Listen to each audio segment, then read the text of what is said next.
I remember the exact moment my future father-in-law looked me dead in the eyes and said, "Sweetheart, flying a commercial aircraft isn't really the same as what military pilots do. The skill set is completely different." He said it the way people say things when they've already decided the conversation is over. I set my coffee cup down. I looked at him across the kitchen table, and I said nothing. Because in about 48 hours, he was going to board a flight from Charlotte to Seattle, and I was going to be the one flying it. But to understand how we got to that kitchen table, you have to go back a few months earlier, to the evening my boyfriend first mentioned his father, and the way his voice changed when he did it. My boyfriend's name is Nate. We met 2 years ago through a mutual friend at a barbecue in Charlotte. He showed up late, forgot his own drink, and spent 40 minutes talking to me about the logistics of regional airport infrastructure. I thought it was the strangest conversation I'd ever had at a backyard party. I also couldn't stop smiling through most of it. Nate works for an aviation consulting firm. Not flying, just the business side. Schedules, contracts, route planning. He understands the industry the way an architect understands buildings. Technically, structurally, but not from the inside. We connected quickly because I could give him the insight. I know what it actually feels like when a crosswind comes in sideways at 43,000 feet. He knows why the airline routed you through Dallas instead of direct. Together we made sense. I'm 31 years old. I've been flying commercially for 6 years. Before that, I flew cargo routes for 2 years out of a regional carrier in Ohio. Before that, I logged my hours on small props, instructor work, charter flights. I got my ATP certificate at 24, which is as early as the FAA allows. I became a first officer at a major carrier at 25. I upgraded to captain at 28, which my chief pilot told me put me in the top 3% of advancement timelines at the airline.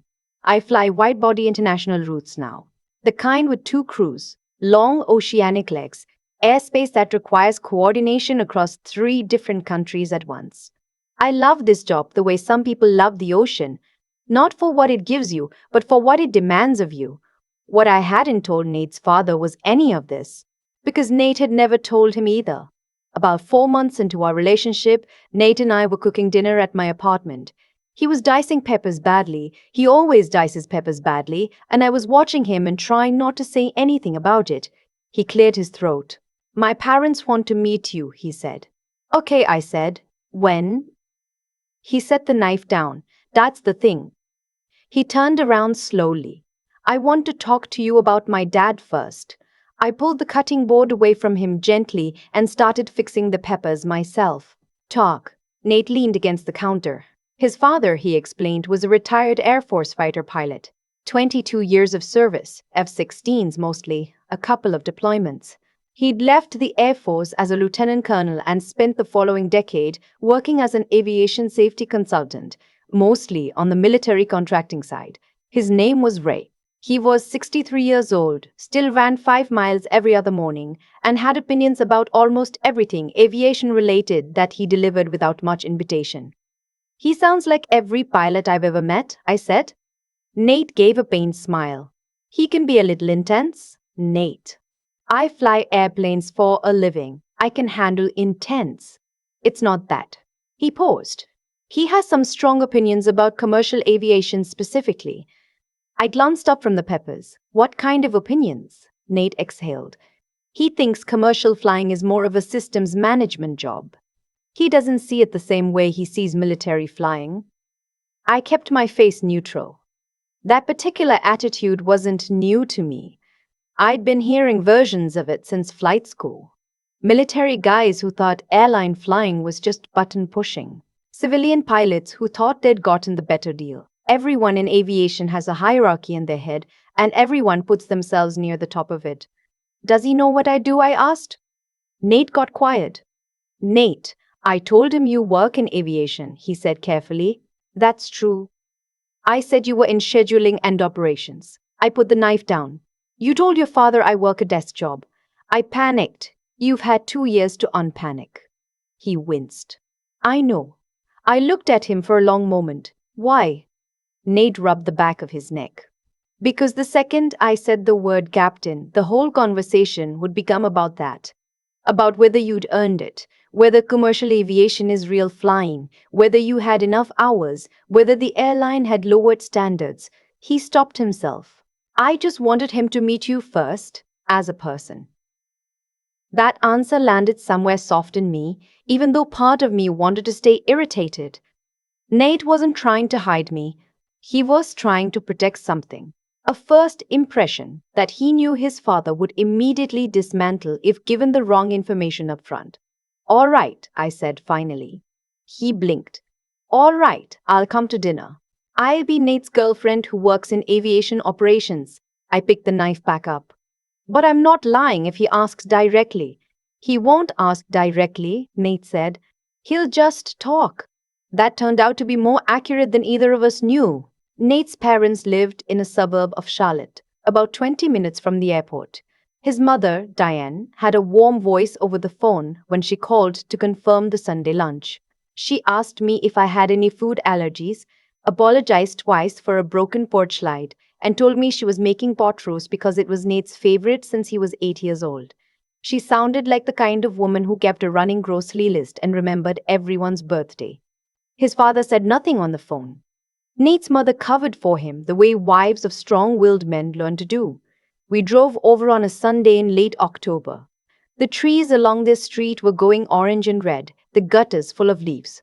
Nate gripped the steering wheel with both hands the whole way, which I noticed because he's not normally a two-hands driver.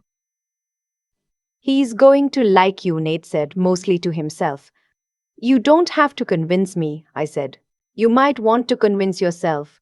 He laughed, but it didn't quite reach his eyes. Ray opened the front door before we reached the porch steps. He was tall, broad-shouldered, silver-haired in the close-cut way of men who've kept military habits for decades. He shook Nate's hand first, not a hug, a handshake, even with his own son, and then turned to me with the same evaluating expression I've seen on check in right before a line check, the kind of look that's taking inventory. You must be the girlfriend, he said. That's me, I said. I've heard a lot about you. Good things, I hope? He said it like he didn't particularly care either way. Diane appeared behind him and pulled me into a hug before I'd finished stepping through the doorway. We're so glad you came, she said, and I could hear in her voice that she meant it sincerely. The house smelled like pot roast and something baking. Bread, maybe. There were framed photos along the hallway. Ray in his flight suit, younger, standing in front of an F-16. Formation photos, squadron patches framed under glass, a small shelf with a model of the aircraft he'd flown. The kind of home where the past is kept visible, which I understood. My own father flew crop dusters for 20 years in Iowa. He's got a wall of his own. We sat down in the living room while Diane finished a few things in the kitchen. Nate and his father talked about football for a few minutes. Ray followed the Panthers with a fervor that seemed to sustain him between other conversations, and then Ray turned his attention toward me. Nate says, you work in aviation, he said.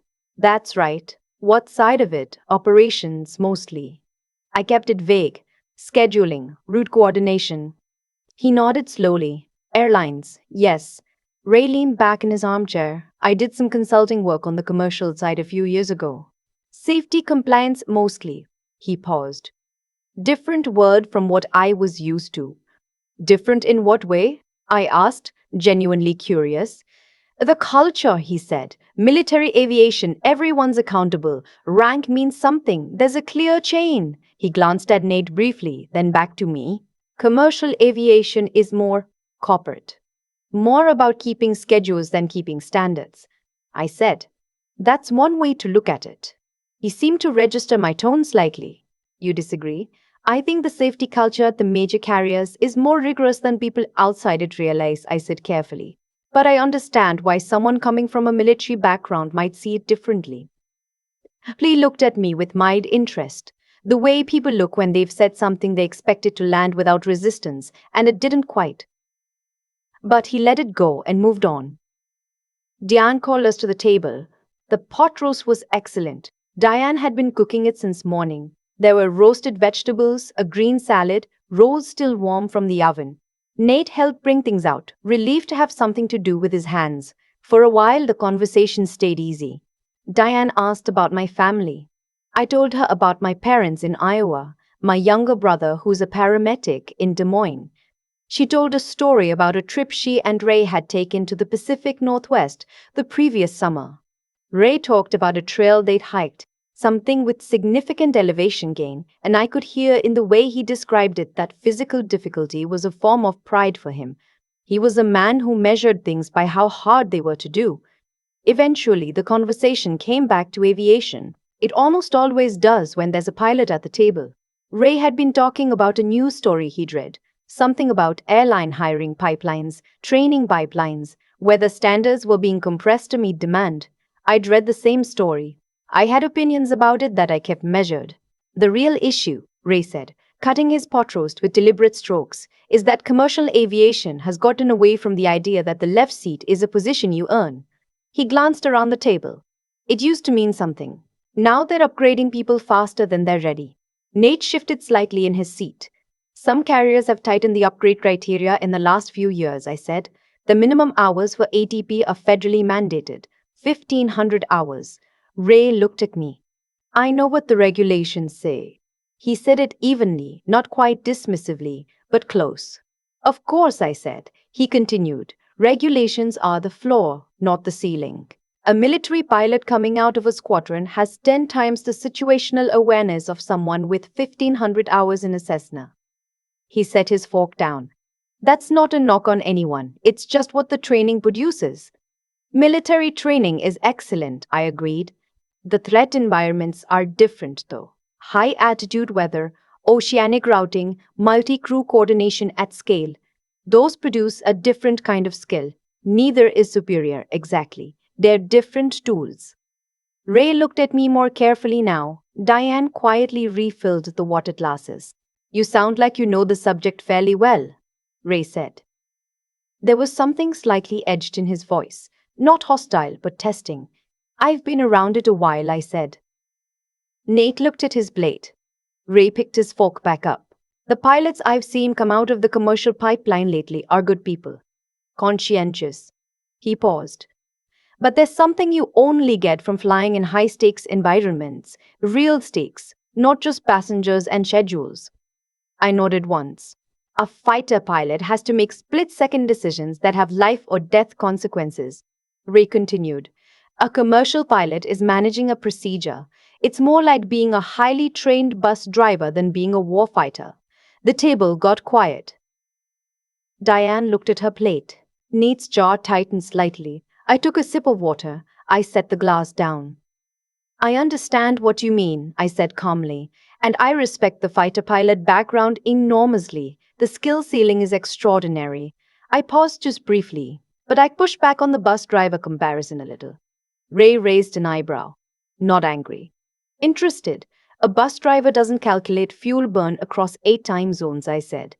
Doesn't coordinate with oceanic control when primary communication fails mid-Atlantic at 2 in the morning. Doesn't make weather deviation decisions that affect 300 people's safety while the other pilot is on crew rest. I kept my voice even. The skill set is different from yours, but it's not lesser.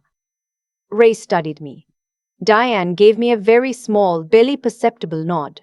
Fair enough, Ray said finally. And then, because he was the kind of man who retreats and regroups rather than concedes cleanly, though I still think the military pipeline produces the better overall aviator. That's a reasonable opinion to hold, I said. Nate exhaled slowly enough that I was the only one who noticed. After lunch, Ray moved to the living room, and Diane and I cleared plates together. She walked beside me toward the kitchen and said quietly, "He doesn't mean it the way it sounds." "I know," I said. The Air Force was everything to him." She stacked the plates neatly. "When he retired, I think part of him never stopped. He's still flying it in his head every day." "I understand that," I said, and I did. My father had been the same way about his work. The cockpit was never just a job. It was a whole identity. "You're very patient," Diane said and smiled at me. "Nate said you were patient. Nate worries too much." She laughed softly. "Yes, he does." After the kitchen was cleared, Nate and Ray ended up in the backyard looking at something Ray was building, a pergola project he'd started in September and hadn't finished. Diane made coffee and we sat at the kitchen table. "How long have you been flying?" she asked. I told her the honest version, all of it. The prop planes first, the cargo routes, the long road to the ATB, the first officer seat, the upgrade. Diane listened with her chin in her hand. When I finished, she was quiet for a moment. "Does Ray know any of this?" she asked. "No," I said. She looked at me thoughtfully. "He's going to figure it out," she said. "He's good at figuring things out. He just sometimes takes longer than he should." I smiled. "I know." 2 days later, my airline's crew scheduling system generated my next trip pairing, Charlotte to Seattle. 3-day trip, 2 legs each way. I looked at the passenger manifest the morning of the outbound flight. I don't always look at manifests. There's no operational reason to, but something made me check. There, in seat 14C, was a passenger name I recognized, Raymond D. Kowalski. I put my phone down. I picked it back up. I looked again. Same name. I called Nate immediately. "Did you know your father is on my flight today?" There was a silence. Then he mentioned he was going to Seattle this week. I didn't know which airline. "Nate, I genuinely did not know, I promise you." I believed him. It was too specific a coincidence to be manufactured, and Nate wasn't that calculating anyway. "Still, okay," I said. "What are you going to do?" I thought about it. "My job. Pre-flight runs the same way every time. You do the walk around, you verify the paperwork, you brief with your first officer, you review the weather, you get the clearance. There's a rhythm to it that never gets old for me, even 6 years in. The aircraft is a 737. I know this airplane the way I know my own apartment, where everything is, how it sounds when it's right, how it sounds when something's slightly off. My first officer that day was a woman named Audrey. 4 years in the right seat, one of the sharpest crew members I fly with regularly. We'd worked together a dozen times. She's precise and calm and has a dry sense of humor that surfaces exactly when you need it. We boarded. I did my PA standard welcome announcement, route information, flight time, thanked everyone for flying with us. My voice goes out over the whole cabin when I do that. Every seat, including 14C. We pushed back, we taxied, we got our clearance from ground, then tower.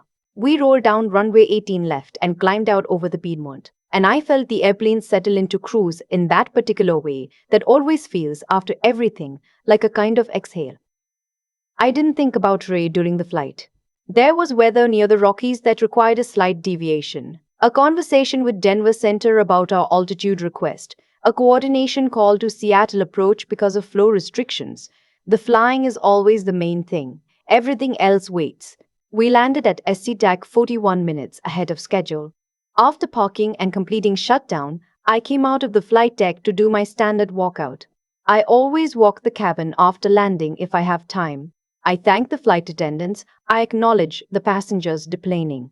It's a small thing, but I was taught to do it and I kept the habit. The cabin had mostly emptied. Ray was still in 14C. He was sitting there with his carry-on in his lap, looking at the back of the seat in front of him. When the row ahead of him stood up and he moved to follow, he turned toward the front of the aircraft and saw me standing in the aisle in my uniform, 4 stripes on each shoulder board, captain's wings on my jacket. He stopped. The family behind him had to step around him. He looked at the wings. He looked at the stripes. He looked at my face. I said nothing. "That was you," he said slowly. On the PA. "Yes," I said. He looked at the 4 stripes again. In aviation, everyone who knows anything knows what 4 stripes mean. He said, "You're the captain." "I am." Ray stood there for a long moment. The last few passengers filed past him. A flight attendant toward the back of the plane caught my eye and raised an eyebrow slightly, and I gave her a small look that meant it's fine, I'll explain later. Ray finally moved forward. He stopped in front of me in the aisle, and he looked at me the way he'd looked at that F-16 photograph in his hallway, like he was recalibrating something. "How long?" he asked.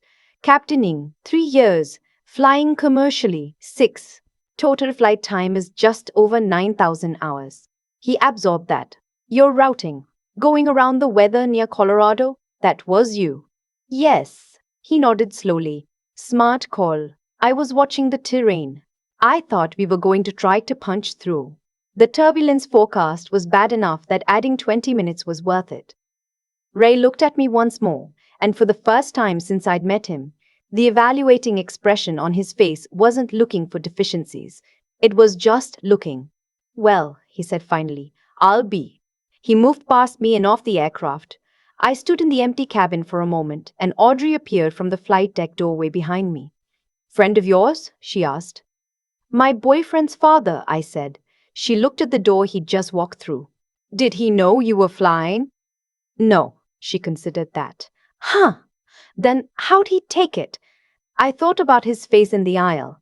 The moment the recalibration happened, the way the certainty rearranged itself into something quieter and more careful. I think he's still working on it, I said. Ray called Nate that evening from his hotel in Seattle. Nate told me about it later that night, when he called me between turns. His father had been uncharacteristically quiet on the phone for most of the call. He'd mentioned the flight. He'd mentioned the weather deviation. He'd said, almost as an aside, your girlfriend is a good pilot. Nate said he'd had to sit down when he heard that. For Ray, good pilot wasn't a casual compliment. It was the highest register of praise the man had. It was how he'd describe someone he respected without reservation.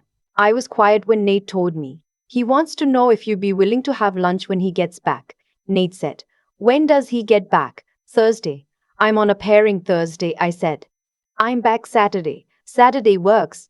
I thought about the kitchen table, the pot roast, the comment about bus drivers. I thought about the way Ray had stood in the aisle of my aircraft with his carry-on in his hand and looked at 4 gold stripes like he was reading something in a language he'd never expected to encounter. Saturday works, I said. We met at a diner near his neighborhood.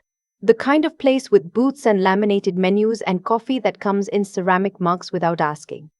Ray was already there when I arrived. He'd gotten there early.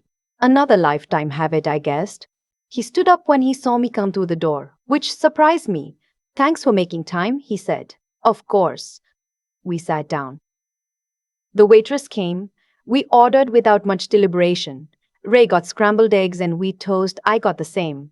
There's something leveling about a diner. Nobody's performing for anybody. For a few minutes we talked around it. He asked about the Seattle layover, whether I liked that city. I said yes, I always did. That SC attack was one of the better-run airports I operated into. He mentioned a base he'd been stationed near in Washington state years ago. We talked about the geography. Then he set his coffee mug down and said, I want to say something. All right, I said. He looked at his hands for a moment. I spent 30 minutes at my son's lunch table telling a commercial airline captain that commercial aviation wasn't real flying. I didn't say anything. I've been chewing on that for 4 days, he said. He looked up. And the longer I chew on it, the worse it tastes. You didn't know, I said. That's exactly the problem. He said it with the bluntness of a man who'd spent 2 decades holding other people to standards and now had to apply them to himself. I didn't know. But I had already decided, and that's not something I'd accept from anyone who worked for me. I picked up my coffee. You were defending something you care about. I was performing expertise in front of someone who had more of it than I did. He shook his head slowly. That's not defending. That's just embarrassing. You've flown in conditions I'll never see, I said. The skill you're talking about is real. So is yours, he said. 9,000 hours is 9,000 hours. And that deviation you called near the Rockies, he stopped, seemed to catch himself. I was watching the terrain. I would have pushed through. A lot of people would have, I said. The turbulence forecast had it at moderate to severe above this year's. It wasn't worth it for 40 minutes. Ray was quiet for a moment. What made you decide to deviate? And just like that, we were talking about flying. Actually talking about it. The decision process, the weather data, the coordination with Denver Center, what the ride had been like at different altitudes on the same route 2 weeks prior. He asked good questions. The kind of questions that show someone isn't just being polite, they're genuinely trying to understand the mechanics of a world that works differently from the one they know. We sat in that diner for almost 2 hours. At some point, the eggs were gone and the coffee had been refilled twice, and Ray sat back in the booth and said, "I owe you a better introduction." "You really don't," I said. "I do." He looked at me steadily. "Nate loves you. I knew that before Sunday lunch. But I spent that whole afternoon making it harder for him to be proud of you in front of me." He shook his head once. "That's not right." I didn't argue with him. "Can I ask you something?" he said. "Sure. Why didn't you say anything at lunch? You could have corrected me at any point." I thought about how to answer that honestly. "Because you weren't trying to be cruel," I said. "You were being exactly who you've always been. I wasn't going to take that apart at a Sunday pot roast dinner." I paused. "And I thought you deserved the chance to meet me first, before the four stripes." He was quiet for a long moment after that. "That's a more gracious answer than I deserved," he said finally. "Maybe," I said, "but it's the true one." He nodded, picked up his mug, set it down again. "The airline you fly for," he said. "What's the culture like in the flight deck?" "CRM, crew coordination." I smiled slightly. "It's good. We take it seriously. Better than military." "Different," I said. "You already know that." He smiled for the first time all morning. "Yeah," he said. "I guess I do. Nate texted me that evening after Ray got home. He said you two talked for 2 hours. He never talks to anyone for 2 hours." I sent back, "We mostly talked about aviation. He told me he wants to come watch you do a pre-flight walk around sometime. Is that weird?" I laughed out loud in my apartment. "Tell him to let me know when he's in town. I'll clear it with the station manager." There was a pause before Nate replied, "He's going to show up in his old flight suit, you know." "I know," I typed back. "That's fine, I'll wear mine." Another pause. He said something else. I waited. He said you reminded him of the best pilots he ever flew with. He said they would all exactly like that, calm when they didn't have to be. I sat with that for a minute. I've been in aviation long enough to know what that kind of compliment costs a man like Ray. It costs something real. It means he had to set aside 20 years of certainty and look at something he hadn't expected to see. People ask me sometimes if I ever get tired of proving myself, of being the youngest person in the room, or the only woman in the briefing, or the one people look at twice before they look at the wings. And the honest answer is yes, sometimes. It adds up. It's a weight you carry quietly because there's no other useful option. But then there are the moments when someone with their whole identity built around a thing they spent their life on, stops, looks, and adjusts. Those moments don't make up for all the other ones, but they remind you why it's worth staying calm. Why you fly the airplane instead of arguing about who's qualified to fly it. Why discipline and patience are not weaknesses. They are, in every environment I've ever operated in, the most powerful things a person can carry. I texted Nate back, "Tell your dad I'll see him at the gate." 6 months later, Nate and I got engaged. We told his parents over dinner at their house, the same table, the same pot roast, because Diane insisted on the symmetry of it, and she was right too. When we walked in that evening, Ray met me at the door, not to evaluate, not to assess, just to say, "Good to see you." And it was. I've thought a lot about that moment in the aisle of my aircraft. Ray standing there with his carry-on in his lap, 4 stripes on my shoulders, and the look on his face that said everything he hadn't said out loud. Not shame, exactly. Something more honest than that. The specific discomfort of a person who has spent decades being the most qualified in the room and has just realized, quietly, that the room changed while he wasn't looking. I didn't plan for it to happen that way. I didn't engineer the coincidence of his name on my manifest or calculate the effect of hearing my voice on the PA system before he saw my face. Life handed me that moment without any help from me. But what I did choose, every choice I made at that lunch table, every sentence I didn't say, every correction I held back, that part was deliberate. And I think that's the thing worth sitting with.